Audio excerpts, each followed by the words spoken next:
Τώρα το τέταρτο μενού είναι ποιες μέρες θα ποτίζει.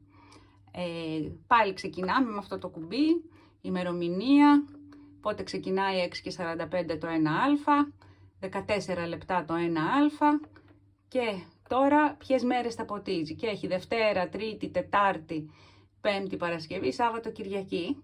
Εδώ μπορείς να το ρυθμίσεις να ποτίζει εναλλακτικά, ας πούμε, τις μονές ή τις υγιές μέρες ή να πηδήξεις μέρες. Τώρα όπως το πατάω αυτό μου πηγαίνει Σάββατο, Κυριακή, εδώ μόνο τις μονές μέρες, εδώ μόνο τις υγιές μέρες και αυτό δεν είμαι σίγουρη τι κάνει το int.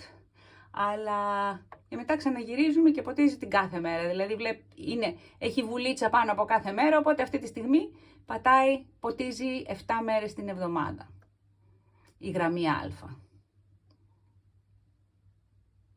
Και πάλι αν τα αφήσουμε και δεν κάνουμε τίποτα, επιστρέφει στο νεκρό του.